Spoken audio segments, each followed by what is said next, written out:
હિન્દુ ધર્મમાં એવું માનવામાં આવે છે કે ઋષિ પંચમીનું વ્રત કરવાથી પરિણીત મહિલાઓને સંતાન પ્રાપ્તિના આશીર્વાદ મળે છે. આ સિવાય વિવાહિત જીવન ખુશીઓથી ભરેલું રહે છે.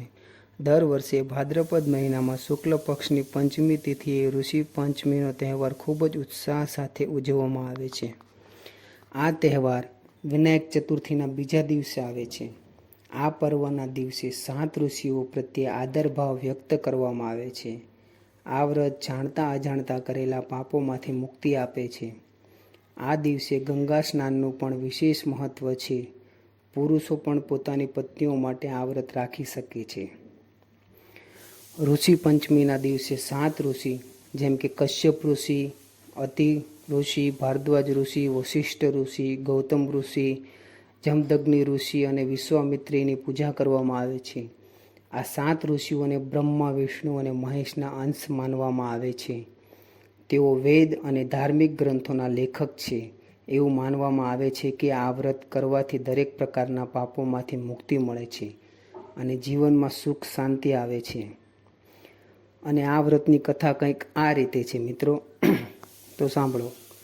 પ્રાચીન સમયમાં વિદર્ભ દેશમાં ઉત્તંક નામના તમામ ગુણોથી ભરપૂર બ્રાહ્મણ રહેતો હતો. બ્રાહ્મણની પત્ની સુશીલા તેના પતિ પ્રત્યે ખૂબ જ ભક્ત હતી. આ બ્રાહ્મણ દંપતીને એક પુત્ર અને એક પુત્રી હતી.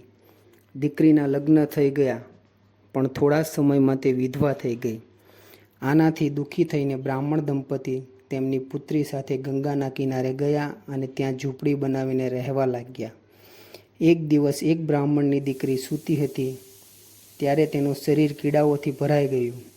દીકરીની આવી હાલત જોઈને બ્રાહ્મણની પત્ની આઘાતમાં પતિ પાસે ગઈ અને પૂછ્યું, આવું કેમ થઈ રહ્યું છે?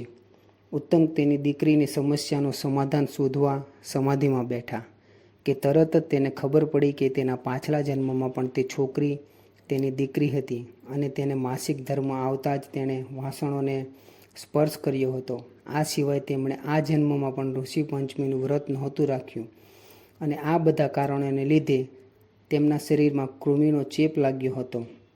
આવી સ્થિતિમાં બધાએ નક્કી કર્યું કે દીકરીને ઋષિ પંચમીનું વ્રત કરાવવું જોઈએ, જેથી કરીને તેને આગામી જન્મમાં 7 વર્ષ સૌભાગ્યનું વરદાન મળે છે. અને આવી રીતે ઋષિ પંચમીનું વ્રતની ઉજવણી થાય છે.